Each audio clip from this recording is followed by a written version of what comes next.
Heba Shunbo, and you're with me on Mommy's Happy Hour. As you might have heard me say already, motherhood was and is the most challenging thing I've done to date. After a long struggle with infertility, I had my twins at 41. 3.5 years into motherhood and 1 season of my podcast later, I host like-minded, strong women on my show who share their stories and if and how they strike a balance between motherhood, marriage, work, friends, and self-care.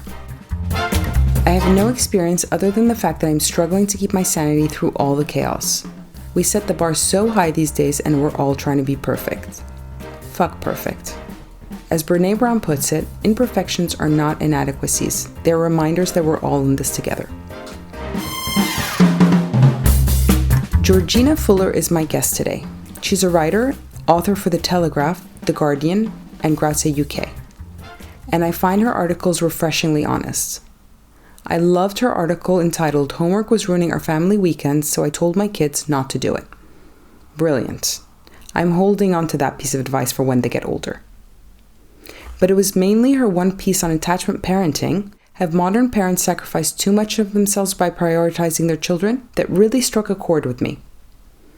Most of the mothers around me seem to be advocates of attachment parenting, which is a far cry from the way my parents raised my sisters and I. My parents didn't reason with us. It was their way or the highway, and our schedules revolved around theirs, not the other way around. And we turned out just fine. Well, my therapy bills might allude to the opposite. However, as a parent, I really don't want to have to lose my own identity and for my role to be inextricably linked to my kids. I just don't think it's healthy, nor is it realistic. So we dig into that. And Georgina discusses how she handles judgment and all the unnecessary advice. Yeah, what is it with people who judge mothers? And when I say people, I mean family, friends, strangers, and even passers-by who decide to give you pearls of wisdom on how to parent your own kids. And it's never, this is what worked for me, maybe you can give it a try. Yeah, I wish. It's always, this is the way you should do it, and if you don't, you're an idiot. Whenever I get into a conversation with other mothers, it feels like I'm sparring in a boxing ring and waiting to see who goes for the ultimate knockout. Okay, fine, you win. You're better than me. You're the best fucking mother ever. All of my friends, and you speak about this a little, you touch upon this in your article, where you become friends with only the other moms. You don't have friends that are single or don't have other kids. And it's true. I became ostracized. I felt like I was ostracized from all the other women, like my friends that were my close friends and that all had kids. It's like all of a sudden they didn't want me to hang out. And every time I would say something or every time I try to help, they're like, "Oh, but you don't get it. You don't have kids." It's like first of all, that's really insensitive. And at the same time, it's like, I used to always be like, a lot of people are doing it. I mean, we've been doing it for generations. I mean, what do you think? Do you think it's different now than it was many generations ago? Or is it that we're more kind of aware about how people parent? I think, somebody said, I think it was Penny Windsor, who I follow on Instagram, said the minute parenting became a verb, like an active thing as opposed to just something that, you happen to do when you have a child, that's when things got complicated. I mean, I was born in the very late 70s, and so I'm like Generation X, and my mum was a big fan of Dr. Spock, Benjamin Spock, who is all about trust your instincts, you know more than you think you do, the baby will follow you. And she was very relaxed, and healthy neglect was her motto. And I'm the youngest of 3, and then I've got 7 stepbrothers and sisters later on. So, we had a very free range, chilled childhood. And I think now, in comparison, we're so child-centric, and we're so focused on, we're having less children, we're having children later. There's quite a few, I think it's 6 or 7 only children in my 9-year-old's class. So obviously, by virtue of that, you're going to focus more and put more energy into that child than you would if you've got probably 4 or 5. Well, I mean, I'm generalizing. But yeah, I think it's sort of taken over how I think we're just we are sacrificing ourselves to motherhood. And I think there's more of you know what, like, this isn't working for any of us. You know, it's like there's that whole thing in the UK, well, probably in the States as well, like we're expected to work like we don't have kids and parent like we don't have work, you know. It's too much, I think, the expectations put on parents. I agree with you. I mean, my older sister doesn't work, and she is so focused on her kids. It's like when I first had my kids, and there's a big difference between them. I was like, I'm so exhausted. I can't wait for when they can make their own food. And she's like, you're going to be making, she's like, Noah is 15 and I still make his lunchbox. And I was like, why are you making his lunchbox? I was like, I remember growing up and we had the same parents, and our parents were like the complete opposite of her. We were just like, and I feel like it made us much more independent. You know, we kind of fended for ourselves much more. We used to be at there's like a local playground here near our neighborhood. We used to walk there and walk back. We used to be there all day long, and there were no mobiles.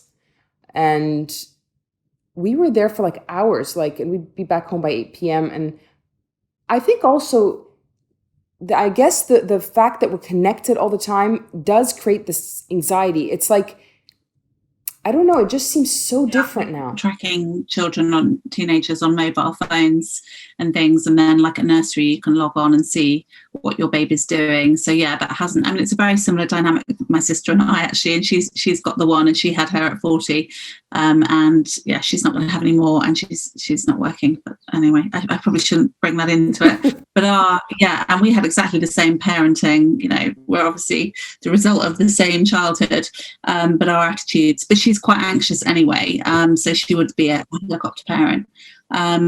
Whereas, but like you say, I think it is really important in terms of, my mum would say, like, not that she was a perfect parent by any stretch, but she'd be like, what do you think about that? Oh, well, you know, do you think that's safe? Or, you know, you'd weigh it up. And I think as a result, that fosters independence, and you can think for yourselves.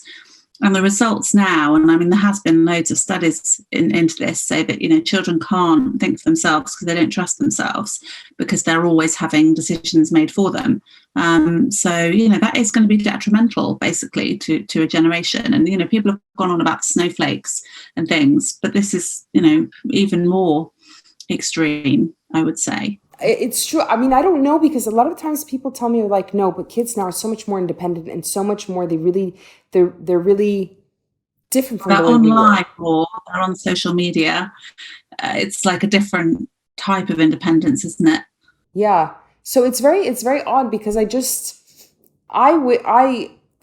think I remember when I first had my kids. I just had my kids 3 years ago. Like they're over 3 now. The first year I was so anxious, because I kind of felt like I had to be like those other parents, because everybody was like, oh, you don't know what you're doing. You'll see when you have kids. So it's like instinctively, I have twins. And so instinctively, it's like at the first year I was kept on like focusing so much on them, and like so worried, because I felt like, okay, all of these mothers said the same thing. They can't be wrong. Somebody surely has to be right. I mean, I can't be the one who's like, obviously, I don't have experience. But I felt like it created so much anxiety in me that first year, because I was so focused on like, I should be doing this. I should be making sure that they eat well, that they eat at the right time. And I think, and I don't know, this is what also, like, I don't know, does it cause more anxiety for us or for them? It's like, it just seems like, and I just had to, a year into it, like less than a year into it, I said, no, this is like, you know, destroying my mental health. So I said I needed to like, it like became this like habit and this compulsion to be like obsessive, like an obsessive parent. And so I think I just kind of let go. I said, you know what, this is ridiculous. And I let go. And since then I feel like I'm not like so obsessed with them. I let them do their thing. And I kind of, you know, I bend the rules. If it's, you know, they sleep a little bit later tonight because, you know, they had a longer nap. It's like, I kind of like try to be easygoing. I mean, twins, you know, that's like a whole next level anyway. So, you know, like whatever, unless you've got twins, I mean, you're dealing with 2 different individuals and schedules. And so, God, you know, I mean, I'm not surprised if you found it stressful. But I think that we lose our inner voice, or we stop trusting our inner voice and we kind of give into, and I know what you mean. It's like, you know, I don't care if my child looks scruffy, but, you know, if I'm sending them into school, I'm like, right, let's wipe your face, let's brush your hair, let's do this. You know, I'm not doing it for me. I'm doing it so the teachers don't think, oh God, what a scruffy child, you know, what a neglectful mum, you know. So we're all the time kind of doing things to look like we're, you know, the good parent. Yeah, there is a lot of judgment now. Yeah, I mean, it starts from, you know, when you find out you're pregnant, doesn't it, really? And people say, oh, I wouldn't eat that. And, you know, what date are you due? And then making assumptions about your pregnancy and touching you. And, I mean, you know. And how you're going to give birth and C-section and water birth. I was like, oh, I'll do water. I heard about it and I was like, oh, I'll do that. And then I was like, somebody told me, no, then have a natural childbirth because, you know, twins, usually you have C-section. No, you have to have it natural. And then I was like, okay, I'll have it natural. But yeah, no, people are so invasive. And when my first year, that was like the whole thing. Why are you doing this? Why are you doing that? It's like, oh my God, fuck off. It's like, yeah. You know? And that's when you have to be like, do you know what? Like, this works for me. You're very much in the thick of it now. Like, my youngest just turned 7. I feel like I'm a bit more confident. I'm a bit better at not giving a fuck, basically. Yeah. I mean, I'm still working on it. I'm not quite there. But there's things like I don't really, like, I swear a lot. And my eldest swears and he's 12. And, you know, people have said, oh, his language.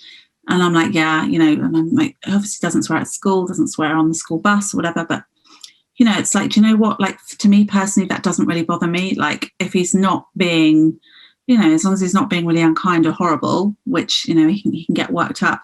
Like, we all have our things. And I remember a mum from school saying to me about, I don't know, 2 years ago, so he would have been 10 or something, oh, you know, I've heard that he's been swearing a lot at school, and like, just, you know, came up to me in the playground and, you know, she said, oh, if it's me, I'd want to know. And it's just like the judgment of what, you know, so I'm not a good mum because my child is swearing. It's like, what's important to you? You know, what are your values? And that's what, you know, that's what you got to focus on. And also your kids.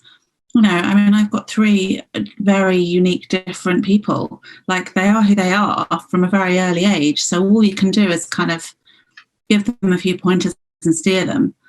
You can't mold them that much, I don't think. Yeah, I agree. I kind of, for me, what the most important thing is to do the things, and I think this probably is normal, I hope anyways.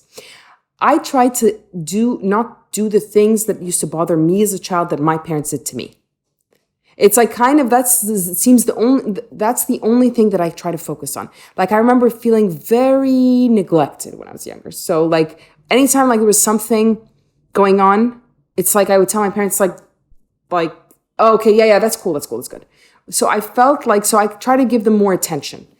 But otherwise, like in other things, like that's why I always say, am I like overlooking other things that might like screw them up? But I think that pressure is much more social pressure than anything else. Like, there's more than ever now this need to be like a perfect parent. And the competition is like, you know, I just went to this thing the other day. Oh, but you're lucky you've got twins. It's much easier. And I'm like, how do you figure it's much easier?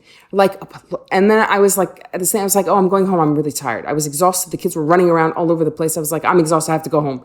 And they're like, you're exhausted. I have a 5-year-old and I have a 1-year-old. That's way more difficult. And I'm like, fuck you. I'm not competing with you. Okay. Yeah. It's like, okay, you take the prize. You're the better mother. And I had my mother-in-law who, you know, like I've always got on quite well with, but she had twins 3rd time round, so she had 4 under 4. So, you know, I'm like, I can't come back from that. She'd be like, well, I had 4 under 4 and they never did this. And you're like, do you know what, like, I'm not, you know, it's hard for everybody in different ways. I mean, I probably would have thought if you, I don't know, maybe 4 or 5 years ago that having an only child was easier, but I don't know, having spent time with people with only children. Like, you have got to entertain them all the time. You've got to think of things to do. You've got to kind of be their buddy. Mine are now at a stage where, yes, they infuriate each other and they might end up having a fight, but they will play together. So nobody has it. It's not easy for anybody. Everyone has different issues and different troubles, and that's so unhelpful. Saying stuff like that. Yeah, it makes you feel so small. And I remember before I had kids and I tried so hard to get pregnant, and I just felt my friends made me feel so shitty, actually. And that's why they're no longer my friends. But I remember thinking like, oh, why don't we do something? Oh, you don't understand. I'm so tired. You don't know what it's like when you have kids. And actually now when I have kids, I do make an effort for my friends, and I go out with my friends, the ones that don't have kids. And, I do make an effort. So I just kind of don't. I used to be like, okay, maybe I don't get it. Maybe I'll get it when I have kids. And I actually don't get that, because I remember like some of my friends not answering my calls for like weeks. I have twins and I work 2 full-time jobs, and I still have time to answer my friends' calls. I only don't answer the ones that I don't want to answer. So yeah, I mean, I guess it's priorities, isn't it? And people do react differently and respond differently. And I definitely try and have, I've got one of my closest friends doesn't have any children. She just hasn't happened for her, and I love going to stay with her because her house is really tidy. She kind of spoils me. It's really calm. I'm not going to get woken up by someone bounced on my head at 6 o'clock in the morning. Speaking of COVID, how has that been like? You wrote this other article that I liked about gaining weight during lockdown. Yeah. Oh God, my lockdown love handles. I mean, that was about like children, because there was some report saying like children have put on weight, and they should be immediately put on like ration control and things at schools. And it's just like, for God's sake, And again, it's like with my eldest. He's at a grammar school, so he had to do an exam to get in, and he's quite bright, but he's doing exams, and he's like in year 7, and he's had a year of disruption and he's still doing exams. And it's like, what is the point? Like, yes, we've put weight on, yes, we're a bit behind academically, but it's like, well, we've had a year of a pandemic, so why is anyone surprised? So I just, it's the blame thing again with parents. It's like, it's been really, really tough for parents, working parents, and nobody's had it easy. Has it affected the mental health because my kids are too young, so I don't see it hasn't affected them. Obviously, it's affected my mental health, but as for them, I don't see it. But has it affected your kids? Yeah, I mean, my youngest is 7. I think she's probably been the least impacted. My 9-year-old is autistic. He has got an education healthcare plan, which meant that he was able to go to school this last lockdown, for 4 days a week. And actually for him, it was great because there was like a really small number of people. He didn't have to take ear defenders because of the noise. There was only like 5 kids in the class. He's got his own, like a teaching assistant now. So it wasn't too bad for him, but now it's getting back to normal. And the fact that he had 4 days at school, so now he's got 5 days, he struggles with that. And also all the children being back. But my 12-year-old went from being really sporty and outgoing to just, being in his room wanting to do PlayStation, and got more and more kind of, either overwhelmed or defeated or whatever. Just, it wasn't easy for him, I think, being kept apart from all of his friends. And since he's gone back to school, he's got his last football match tonight. But yeah, the difference in him has been, brilliant. And I really feel for all the older kids and the teenagers, but also I've got a sister-in-law and a sister who had a baby in lockdown, and we've only seen this baby once, our nephew, and he didn't have a christening, or he hasn't had a first birthday party. And then you read about babies they're not looking at people's faces. They're not kind of, for the mums, they're not going to classes. They're not seeing other people. So, I think probably from 0 to students in their early 20s, everybody all has been impacted. It's such a bizarre time. And yeah, I've like so burnt out. It's like I can't do anything. It's like working from home. I think a lot of people like that, working remotely. I'm like just kind of like I need a break. I need to get out. But now because it's like I can't seem to work at home. I can't seem to work out of home. It's just I feel like overwhelmed. Yeah, I think we're all feeling like that at the moment. And at the same time, like we're feeling really tired, even though we're working from home. And like I went out today because I was just like, you know what, like these four walls and then like building noise in the background and stuff.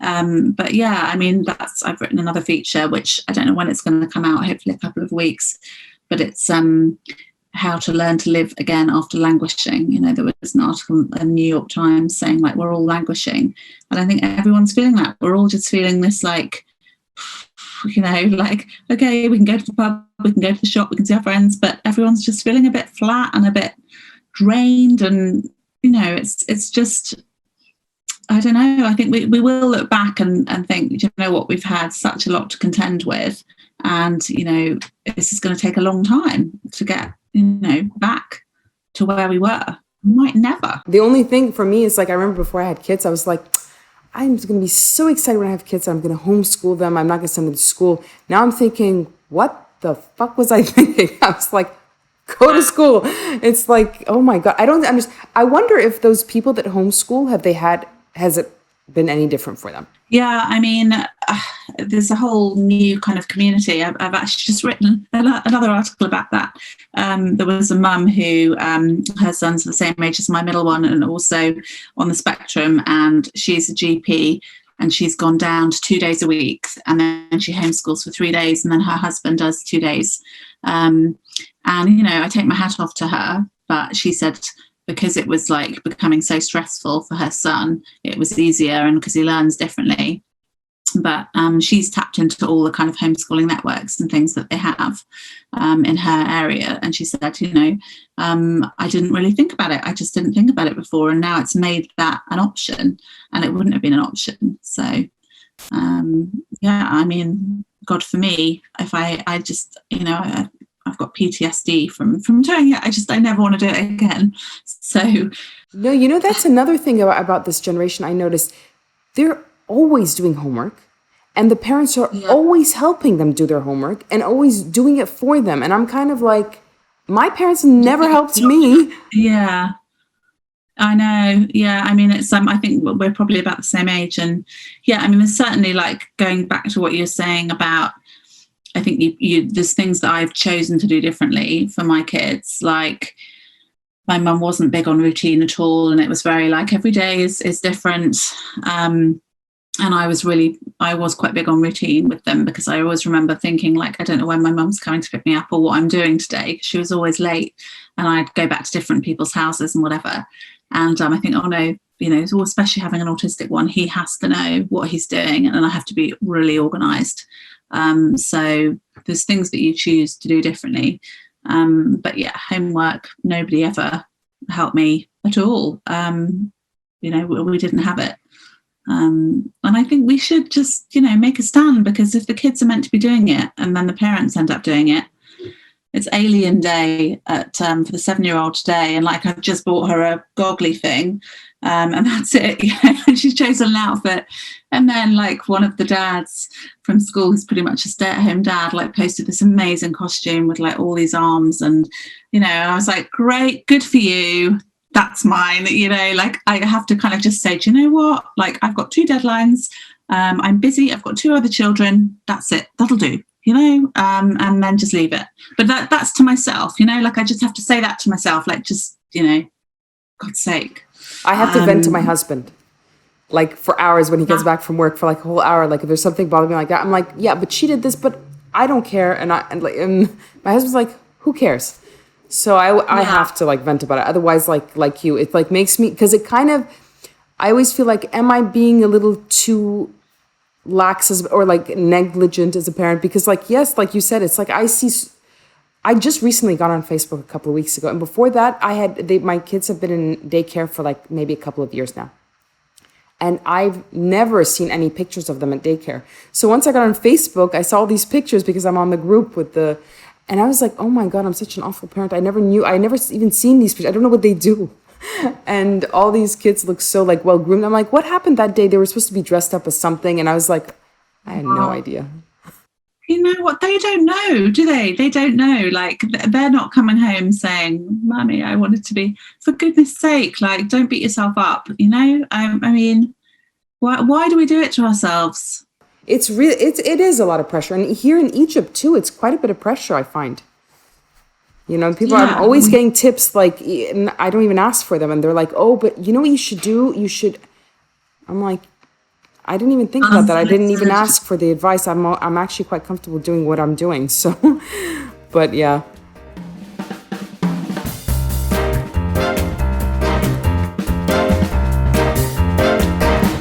So you write mainly articles for which publications, and how long have you been doing it for? And is it mainly focused on kids? I didn't start off thinking I'm going to write about my kids, but it just kind of grew. And the first person pieces, like, you know, I have a fairly straight point of view, I guess, about things. Like, I'm not kind of judgmental at all, but I think I'm quite happy to take a counter view to something, like, let's not do homework. You know, I want my children to think for themselves, and I'm quite happy to make other people think about things. I think we just accept stuff as a given and we don't challenge it. And I like the fact that one of the things my job does is give me a voice to maybe make somebody somewhere think differently about something. So the first person parenting stuff I do generally really enjoy doing.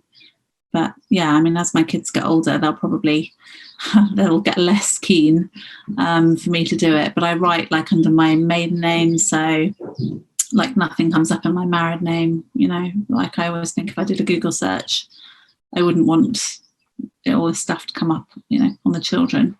It's funny because actually I relate to that so much. I mean, before I had kids, I was so tired of sitting with some people that had kids and all they did was talk about their kids. All they did was, I was like, God, like, you know, so when I had the kids, I like to go out with friends so I don't have to talk about my kids. I don't want to go out so I have to talk about my kids. But I said, you know, maybe I'll be one of the obsessive parents. I am obsessive, I'll have to say. I love my kids, and I look at the pictures after they go to bed, and I'm always like, what am I thinking? But when I'm out with people, I want to switch off of that. I want to talk about other things. And so I remember thinking people are just over dramatizing this whole parenting thing.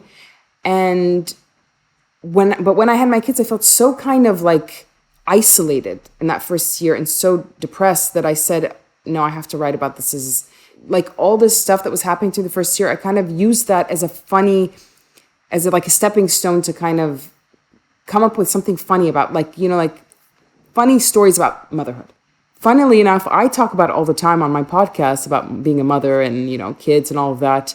But I like to do it in a different way. I think it's nice to I like to hear other women's opinions about these things, their stories, their take on motherhood, because it just made me feel like it was so one-sided when I first had my kids from all the other women I was hanging out with. It was like you said, like, you got to do this. This is how you, and like, I got like very like clear cut, you know, like advice, like not like, oh, you know, but this works for me. Maybe it'll work for you. No, it's like, no, you got to do it this way. And it's really confusing, you know, it's really confusing. So you have to make your own mind up about things, you know. I think that's really important. And it's tough. I mean, I think I guess since you're saying that you have your kids that are like, your youngest is 7 and you still doubt yourself at times, I guess, so then I'm not completely crazy then. I mean, things change, like, you know, in terms of, obviously, like the first couple of years, you know, especially with boys, you're trying to keep them alive, basically, and stop them from running out in front of a car. Or so, you know, it's like physically exhausting. But now I'm like, I'm worried about my son watching porn or being disrespectful to women, or, you know, what's going on social media, who he's mixing with. Like, I'm still worried, but I'm probably more confident in myself, you know, in terms of, it's like, this works for me, this works for us, you know, and what my values are. And, you know, them having good manners and being kind and reading, and just a few basics is fine with me. There's also, I mean, this thing about with I just read this article about Tony Robbins, and I don't know, he was talking about how self-education is the most important thing nowadays, and he kind of doesn't really I don't know if he doesn't advocate kids going to universities and things like that. I would rule out the whole going to college thing or university, but I think that's a really important part. Yeah, I think so too. And I think that what we were doing and what we've been saying about the whole helicopter parenting and the whole kind of cosseting your children so much, we are preventing them from thinking for themselves and developing themselves to a large extent. So I think it's really, a positive thing. And education, I mean, that professor guy that I'm writing this article about, he doesn't believe, he thinks GCSEs and A-levels should be scrapped in this country. I don't know if I'd go that far, because they're still a benchmark, and it's still something for kids to work towards. But there's definitely different ways, and like having a child that's neurodiverse, like I think he's dyslexic as well. His IQ is fine, but he just operates differently. He just thinks differently. He's wired in a different way, and our education system here is so limited. I mean, it's, he's got a lovely teacher. He adores her. But I mean, there's just one way of learning, which is like based on the 1950s, when the world of work has changed completely. Like people can go off and do their own courses and teach themselves, like we seem to reward like parrot fashion learning as opposed to self-development. Like some people teach themselves a musical instrument or whatever. We always think you got to do it this way. Well, you haven't. You do it what works for you. What is your biggest insecurity about motherhood? Oh God, that's a good question. Oh God. I mean, we all have like a being found out, don't we? Like being found out for being lazy, like, a lazy mother. I guess that like my eldest is an awful fussy eater, and like I'm making him watch a program tonight about like You Are What You Eat program. Like I've tried so many different things. Like I do try, but there's things that I just think I can't be asked with, and I guess people just thinking that I'm really lazy, and that I'm not a very good parent. Like I know that I am. Like I know that I am about things that matter. But yeah, I guess people just thinking that I'm a crap mum, that would probably be the worst thing. But, people will think what they think. Yeah, I think motherhood taught me that I care less about what people think than I did before, because everybody has their opinion, like we said. So it's if you let it get to you, it can really, really damage your like confidence. So yeah, I guess anybody can relate to that. And I have like, I mean, not very many, but there's like one or two people that I'm like, do you know what? Like you're making me feel really bad because you're very opinionated about the way that you parent or what your child should and shouldn't do. And I don't want to be friends with you because I'm not going to give time to people that make me feel like shit. And that might be my issue. That's how I feel. But if it keeps happening, I'm like, yeah, no. And I'm much more probably confident about just doing that now. It's like I don't even have to explain it. It's just not working for me. But to answer that, I think at the beginning as well, I used to always say, is it an issue about me? Is it my own insecurity if I'm trying to keep people at arm's length that are making me feel bad about myself? But actually, there are some people that are really good at bringing out the worst in others. And I completely agree with you. And for me, after I had kids, it made me realize that it's not about my own insecurities. It's about, I want to be around people that are just going to have some value added when I sit with them. Or at the end of the day, I'm, after I leave them, I'm in a good mood and like, I feel inspired or something. But I have some people that are like emotional drainers, and I do not. In the past couple of years now, after I had kids, it's like I don't even waste my time with those people. Yeah, for sure. And still times when you haven't slept very well, and you've got PMT and you're feeling a bit down, and you might think, oh, should I? But generally, no. Like, there was somebody I was at school with who, I'd kind of like distanced myself from on purpose, and then because of social media, kind of got back in touch. And then, like, my first instinct was, this is not going to work because people don't really change that much, and issues that you have then. And then I was like, you know what, no, we've got kids the same age, I should be friendly, I should make an effort. And I mean, it got to a certain point a few years later, and I was like, you know what, but like, people that bring lots of drama, I'm like, I have enough drama in my life with 3 kids and work. I'm not up for that. So I'm like, I'm out, Especially now with the news and all that, there's so much drama and so much negativity. It's like, no, I want the people around me to be like positive, and we all have our issues, but let's try to be positive and let's try to make it like nice. Let's not like, so I don't waste my time. So I certainly agree, you shouldn't waste your time. And I think like time has become more precious, and like my life is deadlines, and there's times when I'll have to cancel, and I hate cancelling. I'm not a flaky person normally, but like, good friends will understand, like, I'll make it up, or I'll go, we'll do an evening, whatever. But it's like, if people bring drama with that or have an issue with that, it's like, do you know what, like, that's my kind of job. And also having a child that's not, doesn't react or respond the same as every other child. There's things that we just can't do, and I've just accepted that now. And if other people have an issue with that or take it personally, it's like, that's not my problem. So I have got better. I still think, but I'm like, I'm better. Creating boundaries, that's what it is. You got to create boundaries. Exactly. Yeah. Thanks for joining us on the show this week. You can connect with me on Instagram at mommies.happyhour. And if you know someone who'd be interested in listening to today's episode, please share the show with them. I'd really appreciate it. See you again in 2 weeks.